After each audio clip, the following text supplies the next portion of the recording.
Sejam todas muito bem-vindas, muito bem-vindos a mais uma edição do Pod das Resolvidas. Aqui é esse ambiente seguro, muito acolhedor, e a nossa intenção é falar sem papas na língua. O que é a vida de uma mulher real? Porque muitas vezes a gente se compara com aquilo que a gente vê. E muitas vezes as pessoas só mostram as seus melhores momentos, a sua melhor versão. Então esse caminho que a gente percorre no Pod das Resolvidas é justamente para mostrar que nem sempre estamos resolvidas, mas resolvemos cada processo em momentos diferentes, em dores e sentimentos diferentes de cada mulher, para que assim a gente vá lutando e conquistando os nossos sonhos. E hoje eu tenho a alegria de receber uma amiga querida, uma grande mulher que inspira muitas mulheres. Eu estou muito feliz em te receber aqui, Sara Presoto. Muito obrigada pelo Hum, seu sim. imagina. E Como que eu diria não para você, Renata Vasconcelos? Como? Jamais. Para mim é um prazer. Obrigada pelo convite. É eu muito que, especial. eu que agradeço muito.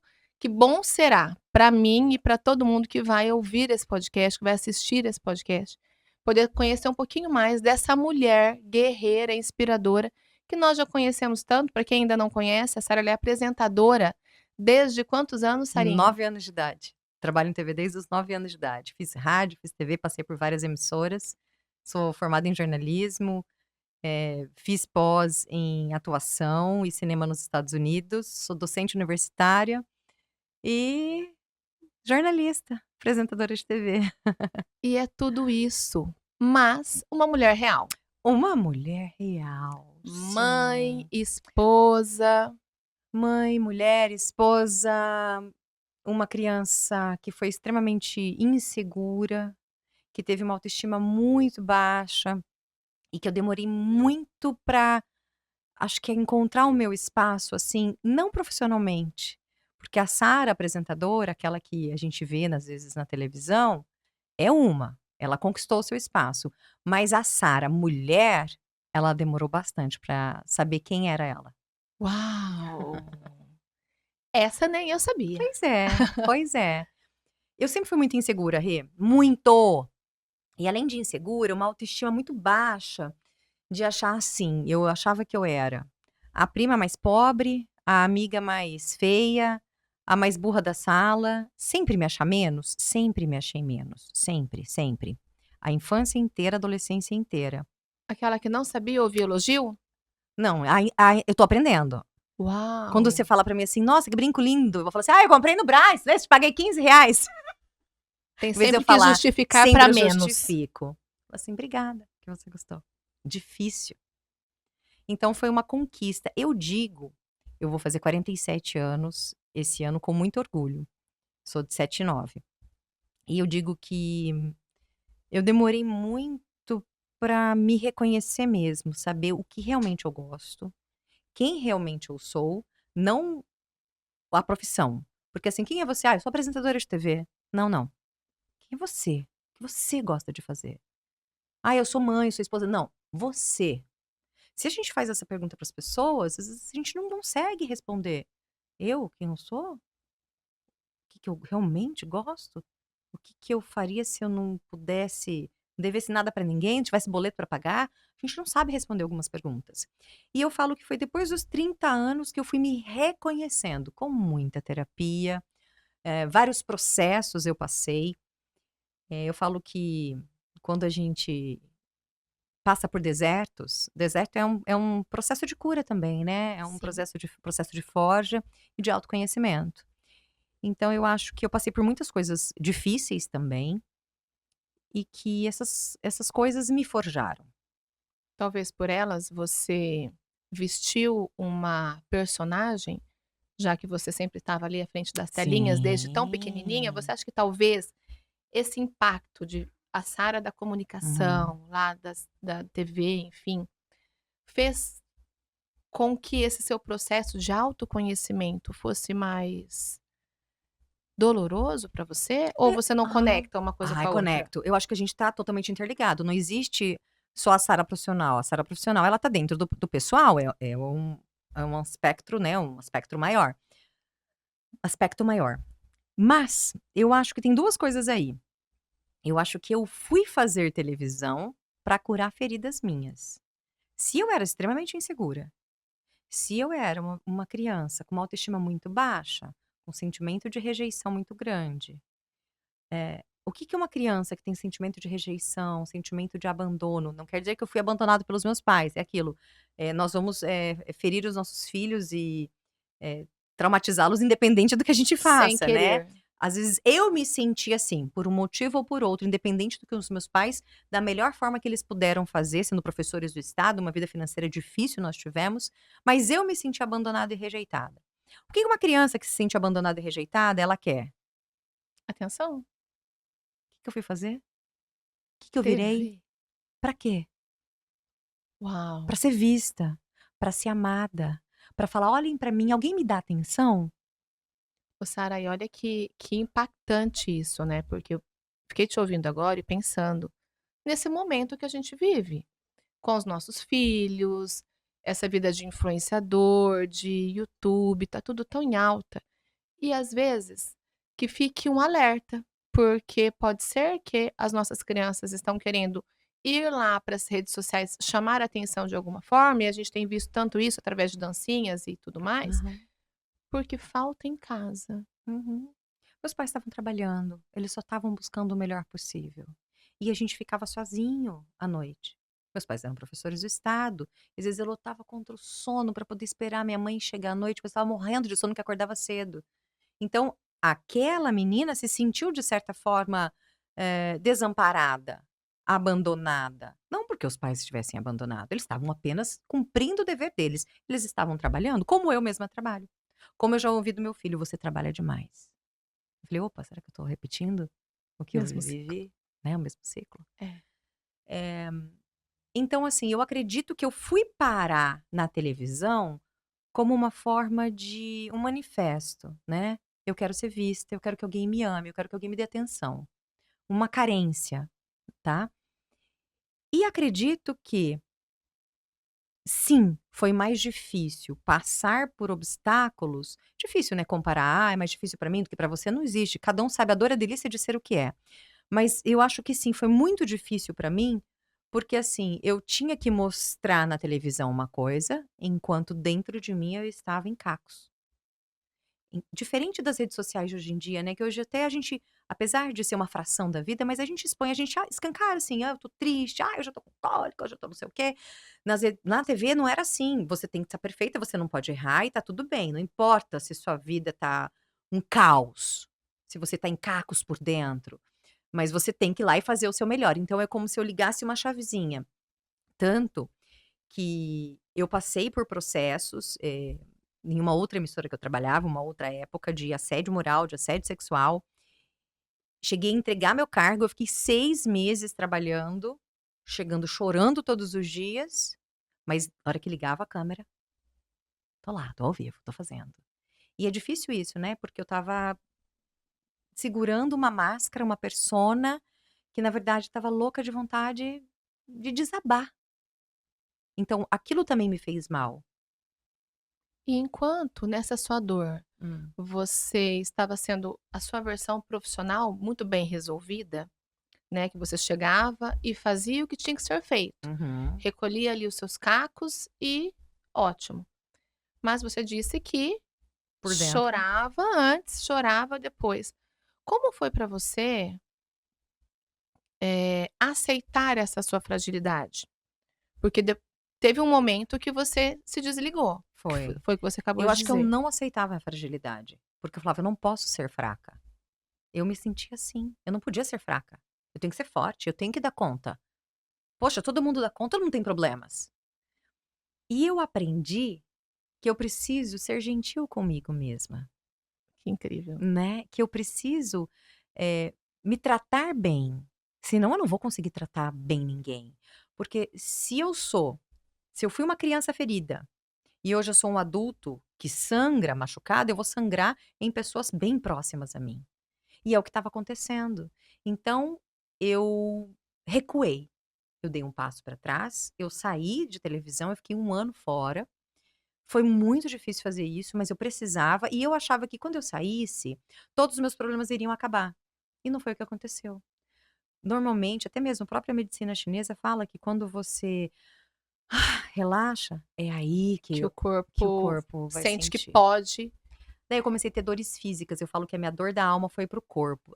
As crises de ansiedade que eu tinha, elas continuavam e elas, eh, potencializavam minhas dores. Eu tinha uma cervicalgia muito grande, daí eu descobri que eu estava com fibromialgia, daí foi um monte de dor física, foi 1 ano tomando um monte de medicação e tentando, falar: "Meu Deus, o que que é a minha vida? Eu não sou mais apresentadora, eu não tô mais na TV, quem sou eu? O que que eu gosto? O que que eu quero fazer? O que que eu vou fazer da minha vida?". Não é só profissionalmente. O que sobra de O mim que que se eu tirar a minha sobra de profissão? mim? Exatamente.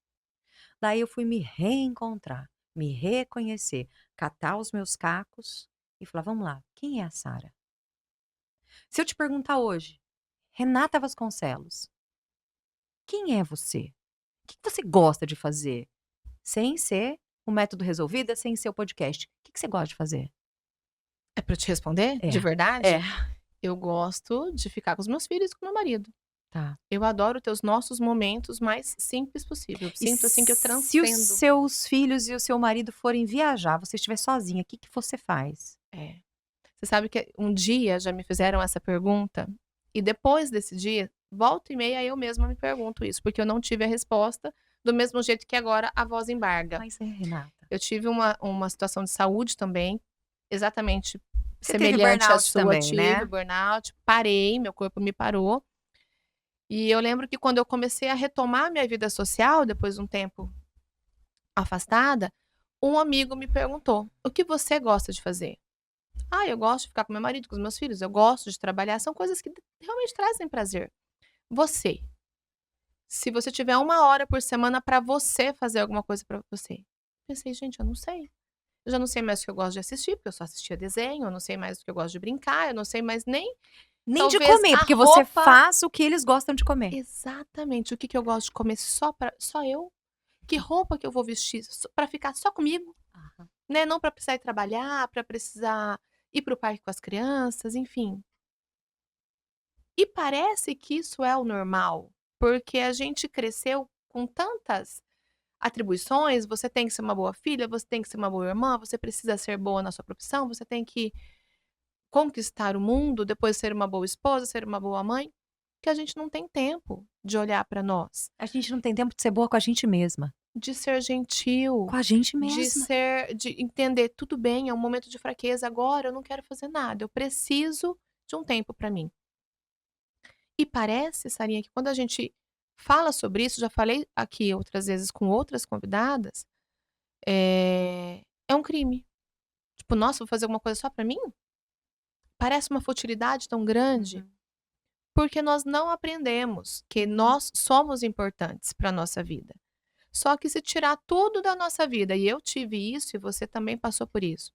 Quando eu precisei me afastar totalmente de todas as minhas funções, inclusive da de esposa, dona de casa e de mãe, porque eu não tinha capacidade física para fazer nada disso, tudo continuou.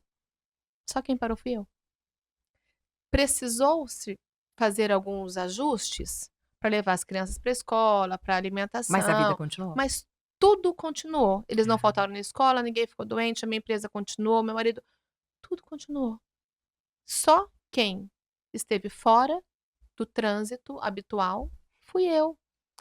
E muitas vezes a gente precisa chegar nesse conflito, nessa zona de desconforto mesmo, para entender quem somos nós. Uhum.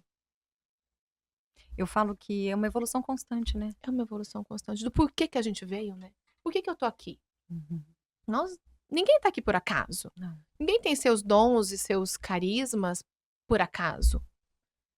Nem acredito em acaso. Nem acredito, nem acredito. Mas antes do meu copo transbordar, ele tem que se encher de alguma coisa. É. Ele só vai transbordar o que tá lá dentro. E o que que tá lá dentro? O que que tá lá dentro?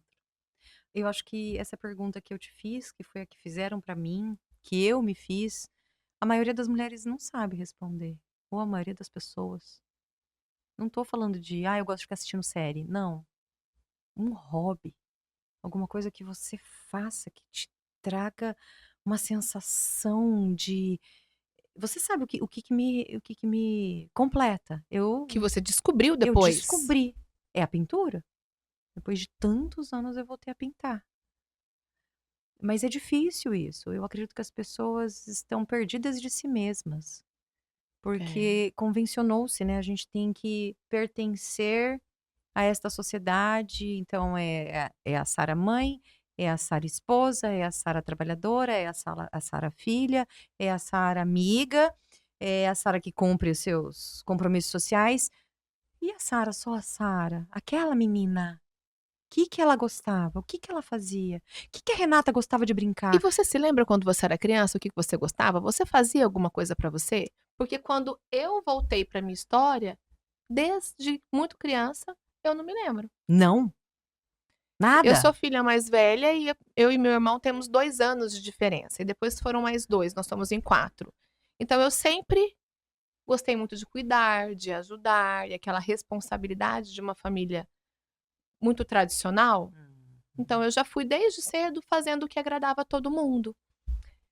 Por isso hoje eu sempre busco muito isso para os meus filhos, Sara. Tipo: "O que que você quer fazer?". "Ah, Uhum. hoje é sábado, a gente não tá". "O que que você quer fazer?". "Ah, eu quero brincar com os amigos", mas brincar com os amigos te faz feliz? Você, dentro do seu corpinho, com as suas vontades, o que que você gosta? Para que eles já tenham essa intencionalidade pessoal que eu, Renata, demorei mais de 40 anos para saber. Você sabe que curioso você falar isso, porque tenho 46, faço 47 esse ano. Há 17 anos atrás, 16 anos atrás, eu chegava numa padaria, eu pegava um cardápio: "O que você quer comer?". Ficava olhando, eu não sabia, eu não conseguia escolher. Ou então: "Vamos tomar um sorvete? Vamos, qual sabor?". "Ai, eu não sei". Hoje, eu sei o que eu gosto, eu sei o que eu quero, eu não tenho dúvida alguma, mas Doa a quem doer. doa quem doer. A gente foi educado para agradar o próximo. É, A gente foi educado para não desagradar, educado para fazer por, pelo. Só que é o seguinte, quando você entra no avião e dizem que as máscaras de oxigênio cairão, você tem que pôr primeiro em você, depois nos outros. Então, como que nós vamos ajudar ao próximo, aos nossos filhos, ao nosso marido, a todas as outras pessoas, se a gente não se ajuda? sim. E a gente não tá dizendo que não pode ajudar o É próximo, para que é só ajudar. para dar Não. falar não, não é nada disso, que fique muito claro, É. mas que a gente primeiro tem que pensar na gente, que não Eu tem achava nada de egoísmo, sim. errado Eu com achava isso. egoísmo. Pensar em mim primeiro. Agora não. Só que eu percebi que quando eu comecei a pensar em mim, eu penso muito mais no meu filho, porque eu tenho muito mais tempo de qualidade com ele. Olha que legal. Depois que eu comecei a pensar em mim, eu penso muito mais no meu marido, eu penso muito mais nos meus pais. Porque agora eu penso com um tempo de qualidade e realmente focado no que eu tô fazendo. E agora eu estou bem para estar com eles, para cuidar deles. Não Doido, faz né? parte daquele misto de compromissos, né. É como se ser mãe fosse mais um compromisso, como se for esposa, mais um compromisso, não é um prazer, porque a gente fica tão sem esse olhar de sentimento, É. porque a gente já não sente mais nada por nós. A gente vai sobrevivendo a vida toda que inclusive aquilo que é muito pessoal vira um peso. Louco falar isso, né? Mas a gente não se ama se a gente for parar pra pensar. E é muito doido. Você se ama? Realmente se ama? O que que você faz por você? É É, muito. O que que você faz é por muito você? intenso. Você sabe que entre todas as cobranças que nós temos a cobrança do padrão estético. Padrão estético? Não existe padrão, gente. A graça está porque cada um é É do seu jeitinho. diferente. Aí que tá a beleza. Sim, E nós nos sentimos cobradas e ficamos buscando. E daí a gente não consegue. Você sabe que eu tenho um, como eu posso dizer? Um distúrbio alimentar. Eu tenho compulsão alimentar desde os 7 anos de idade. não acredito. Eu fazia balé. E no balé eu era não era gorda, mas eu não era mais magra. E para o balé você tem que ser muito magra. Então eu sempre ouvi minha mãe: "Ai, você tem que se cuidar, você tem que se Mas já era cuidar". o seu É o padrão meu padrão, eu sou corporal. brasileira, eu sou curvilínea, o Isso. que hoje eu amo. E eu não sei se foi isso ou não, mas desde os 7 anos de idade foi meu primeiro episódio de compulsão alimentar, de sentar e comer, comer, comer, comer, Todas as frustrações, todas as emoções, emocional a puro. falta dos pais, você foi comendo Fui tudo. preenchendo, até vomitar. Eu Uau! nunca fui bulímica, porque eu nunca forcei o vômito. E durante a minha vida toda, durante esses 47 anos, eu tive vários episódios de comer até vomitar. E eu sempre tive essa luta com a balança, de estar 15 quilos a mais, 15 quilos a menos, 10 quilos a mais, 10 quilos a menos. Mas daí era uma luta, eu estava brigando com a balança, com uma questão estética, eu estava buscando realmente um padrão que eu queria alcançar. Se encaixar É, num estereótipo. quando eu resolvi, eu sou eu sou linda do jeito que Deus me fez e que eu relaxei, daí eu emagreci, sem força, de maneira saudável, natural, e agora sim eu posso fazer os meus procedimentos estéticos lá na Resolvida, porque eu quero tirar essa gordurinha daqui, mas assim, sem aquela coisa louca, eu preciso, eu tenho que emagrecer. Então, eu acho que essa cobrança sempre me rodeou, sabe?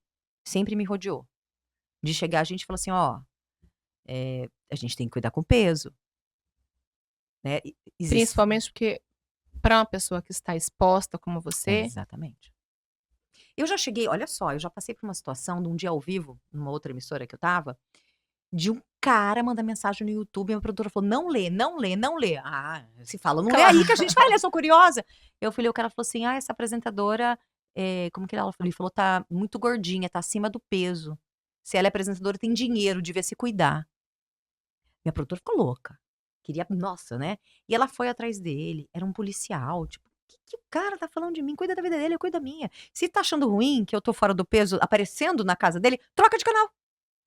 Só que olha como a sociedade nos cobra, e eu me Sim, sentia cobrada. A questão não é nem a sociedade cobrar, é a como a gente se sente, da mesma forma. Não foi que meus pais me abandonaram, mas eu me senti abandonada. sim. Então a sociedade cobra, mas você se permite ser cobrada ou não?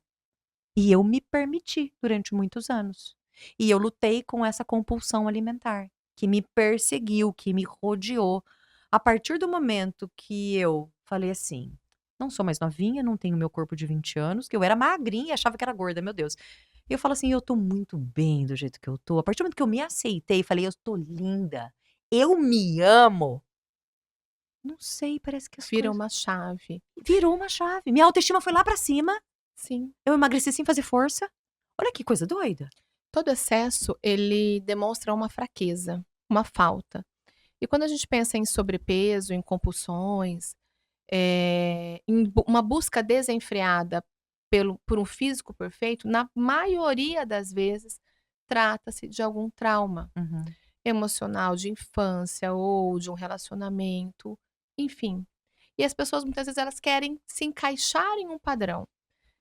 Em algumas pessoas acontece como foi com você, uma Uhum, compulsão, uhum, um sobrepeso, uma uhum, luta desenfreada muitas vezes para alcançar o corpo ideal, mas enquanto você busca com as suas forças, lá dentro de você, é tanta dor que o seu uhum, metabolismo ele entende que ele precisa armazenar energia. uhum, E é por isso que acontecem esses episódios de compulsão. Por quê? Me manda mais energia, porque eu preciso fazer uma reserva. uhum, Eu estou a ponto de ter um colapso. E aí a uhum, pessoa tem aquela compulsão. Isso também acontece com algumas outras mulheres com busca desenfreada por estética. Veja só, eu trabalho com estética, mas eu sei que é muito além do que os olhos veem. é E mesmo. tem muitas pessoas que buscam por tratamentos estéticos de forma totalmente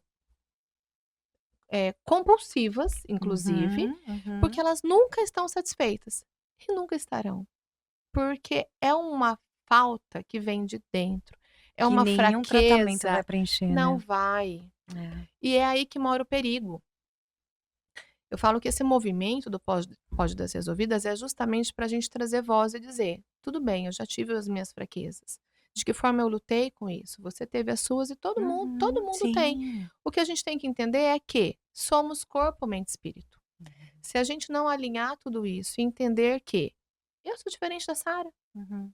né. Lá quando a gente é criança, a gente ouve muito isso, né. Eu me lembro até que eu pensava: "Ai, eu queria tanto ser tal pessoa, aquela amiguinha da escola, Aham. porque é mais magrinha, porque era mais alta, porque tinha pele mais clara, porque o pai tinha um carro melhor", Uhum. né. E aí a gente já cresce nesse sentimento de: "Nossa, se eu conseguir alcançar aquilo que aquela pessoa tem, aquela posição social, Uhum. aquele lugar no mercado de trabalho, aquele corpo, aquele nariz, eu vou ser uma pessoa feliz".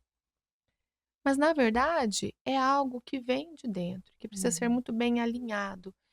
E esse nosso movimento é justamente para dizer que: "Opa, tá tudo bem não ser perfeita, Uhum. porque ninguém é". Só que você precisa entender as suas fraquezas, respeitar, ter esse cuidado mesmo ao se olhar. É ser gentil. É isso que eu falo. Eu falo: "Eu preciso ser gentil comigo mesma. Eu preciso me Isso. amar, me tratar com respeito, me tratar com carinho". Senão a gente não vai conseguir fazer isso com os outros também, Não, né. nunca E o nosso vamos. corpo sente. Eu acho que o meu corpo sentiu, porque a partir do momento que eu parei, que eu comecei a me ver com um olhar de admiração, né, me amar, me respeitar, tudo mudou. E aí nos episódios de compulsão, você não teve mais aquele desejo desenfreado pelo excesso? Não. Ou você soube lidar É, com esse não, desejo? eu Como foi? eu acho que é um processo, né, muita terapia, um processo de conscientização de que realmente parece que eu tô comendo pra preencher, porque quando eu falo da compulsão, às vezes acontece de eu comer um pouco a mais, daí o Teodu falou: "Você estava na cozinha comendo?" Eu: "Estava". Daí ele já sabe. Porque é um comer que eu não como na frente das pessoas. É um comer é compulsivo mesmo, né. E ele já me viu vomitando algumas vezes. Meu marido, ele esteve comigo, então ele sabe, né, o que eu tenho, o que eu já passei. Mas faz mais de ano, então acho que mais 2 anos, sei lá, que eu nunca mais tive isso. Então quando começa eu falo ele fala: "Calma, olha lá, você já exagerou, né?" Eu: "Uhum. Vamos parar? Vamos." Ou se ele não tá, eu falo pra mim mesma: "Beleza, Sara, já deu, né? Chega, não precisa. Você quer preencher o quê? O quê? Não precisa." Sara, e você me falando disso há um ano e pouco atrás, foi exatamente quando você trouxe esse seu olhar mais para o simples, Uhum. né. Então, apesar da sua vida ser totalmente corrida, cheia de compromissos e filho, enfim, aos finais de semana você se recolhe Super. no seu cantinho, em meio à natureza. Uhum. E quase que temos hoje uma compulsão pela pintura, É. que é aquilo que você encontrou como o seu momento ali de se expor, de se reconhecer, de Uhum. alinhar os seus pensamentos. Como você enquadra esse seu momento agora de ter um nível de consciência melhor, Uhum. né, de conseguir, eh, sair daquele conflito que você vivia com Uhum. você mesmo, com a comida, com o sobrepeso, Uhum. com essa sua mudança de estilo de vida, digamos? Eu acho que tem tudo a ver, tá completamente interligado. E eu nunca havia pensado se talvez eu não só troquei de compulsão, né, eu tirei da compulsão da comida e coloquei no quadro, que bom se a gente tem um vício Maravilha. bom. Se foi, tá ótimo. E se não foi, a pintura veio realmente me relaxar, eu falo que é um processo terapêutico. Nós carregamos vícios, né, geneticamente falando, tá no nosso DNA, é muito louco isso. E eu tenho, eh, parentes próximos, meus ancestrais, por parte de pai e por parte de mãe, que carregam vícios, vícios de bebida, vícios de droga. E eu falo, se eu já tenho uma predisposição genética para um vício, eu preciso me cuidar. E a compulsão alimentar é um vício. É o vício pela comida, Sim. é o prazer. Então, eu acho que quando você acalma, né, você abaixa a adrenalina, que eu encontrei essa minha válvula de escape, que é ir pra chácara, eh, porque como eu converso, lido com gente muito o tempo inteiro, eu falo que minha bateria social parece que ela esgota. Então é uma forma de eu me recarregar, é como se eu fosse pra chácara aos finais de semana e eu ligasse na tomada. "Ah, cadê a Sara?" "Ah, ela tá carregando. Agora você não vai poder usar porque ela tá carregando, você não dá choque." Né, mas assim, E o pintar lá, além do recarregar, é onde eu coloco pra fora, é onde eu extravaso. Porque a pintura, ela é muito simbólica, né. O Muito. próprio Freud, o próprio discípulo dele, Jung, trabalha muito com simbologia em relação aos desenhos. Eh, Nós temos os nossos arquétipos, nós temos, tanta coisa que tá aqui dentro que às vezes pela fala a gente não consegue expressar. E eu percebo que na pintura, é como se eu estivesse colocando pra fora. Então eu preencho as lacunas do meu cérebro. Eu falo que a única forma de deixar o meu cérebro em silêncio é quando eu pinto. Porque o meu silêncio é ensurdecedor. Eu chego em casa, Rê, eu não consigo ficar sem nada. Eu coloco daí uma música, ou um louvor, ou uma pregação. Se eu tô me arrumando pra ir pra TV, eu tô colocando alguma coisa, eu não consigo ficar em silêncio, porque o meu cérebro é muita coisa. Eu sou neurodivergente, eu tenho TDAH diagnosticado. Então, é muita informação na minha cabeça, tanto que eu tenho muita dificuldade em desligar para dormir. Mas quando eu pinto, eu não sei o que acontece, acho que toca uma musiquinha mental assim, tanana, daí todas as vozes se calam, todas as vozes se calam. Que lindo. E que bom que você encontrou esse seu ponto de silêncio, porque essa é a maior prova de amor próprio, né. É. Que bom que eu consegui me amar. Que bom que você conseguiu se amar. E em meio a essa sua correria toda, você fez uma outra faculdade, que tá terminando Me agora. formo agora em julho. Eu sou formada em jornalismo e letras, e eu tinha um sonho de fazer teologia. E eu falei: "Bom, vou começar". Meu marido começou comigo, abandonou a faculdade pela metade, e eu continuei, e eu me formo agora em julho, eu nem acredito. E você não acha que talvez todo esse conhecimento mais aprofundado dessa sua escolha, porque somos templo do Espírito Santo de Sim. Deus, né, somos obra do grande criador. Uhum. Talvez isso não tenha feito com que você conseguisse ter esse olhar mais respeitoso? Acho que também. Eu falo que a teologia muitas vezes as pessoas falam: "Ai, não faz teologia que você vai acabar parando de acreditar, vai atrapalhar sua fé". Para mim a teologia só me aproximou mais de Deus. Quanto mais eu estudei, quanto mais eu aprendi, quanto mais eu li, mais próximo de Deus eu fiquei. Mas muito mais, não tenho nem o que dizer. E sim, eu acho que o grande causador disso tudo, eh, foi depois do meu processo de conversão, foi um olhar para dentro, não foi uma varinha mágica que eu fiz assim, pronto, mudou e, ai, essa área era uma, agora é outra, não.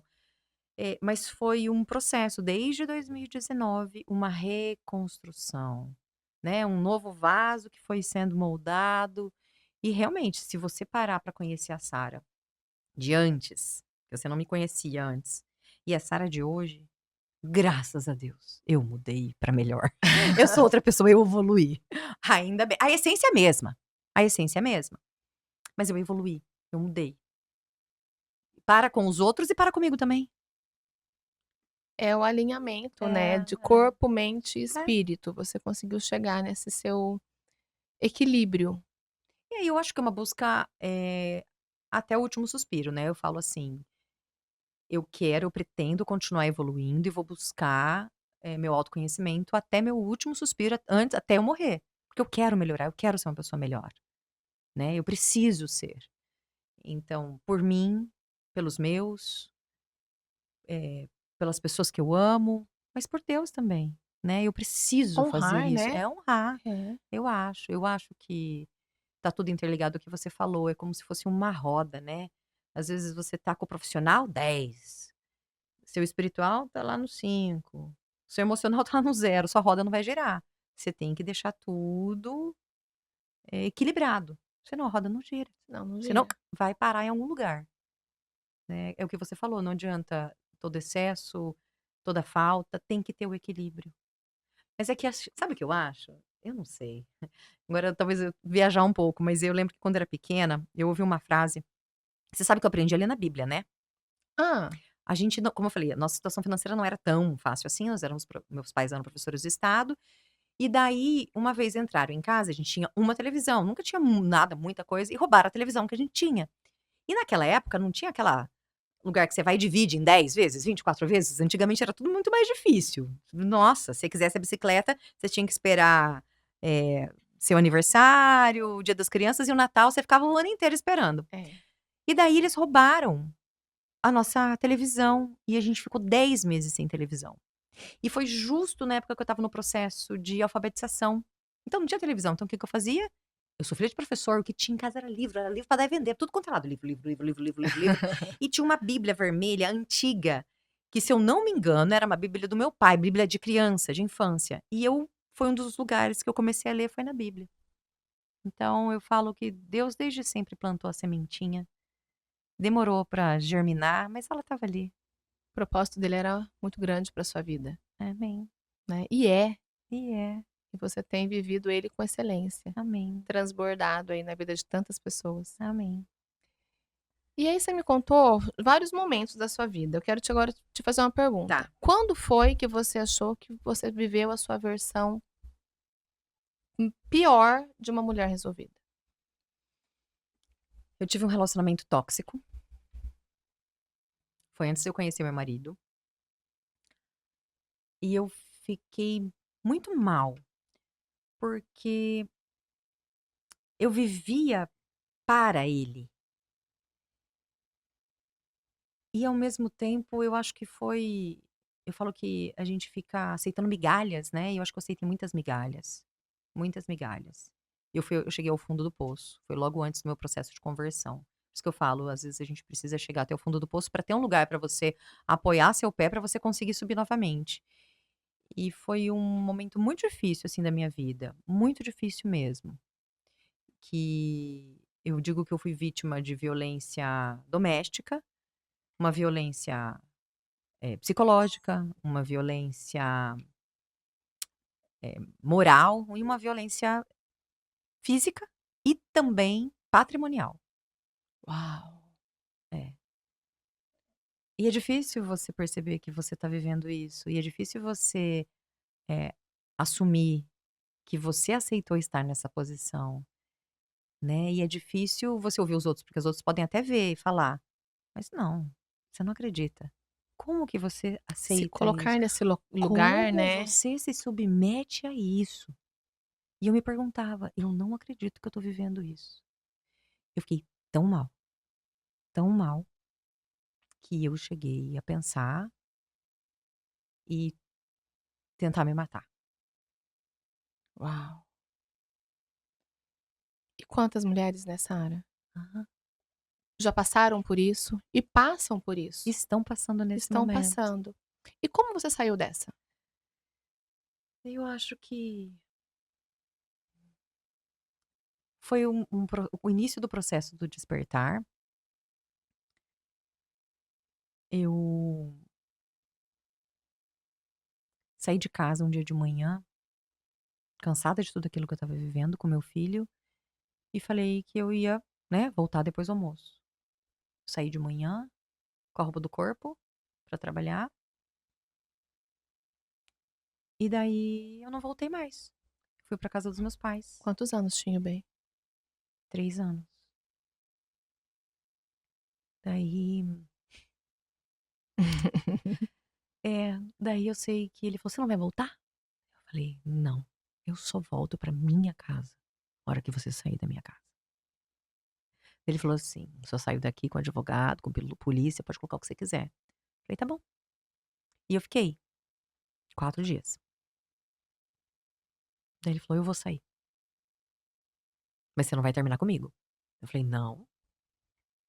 Daí ele saiu, eu vivia com medo. E eu voltei pra minha casa. E sim, nunca mais falei com ele.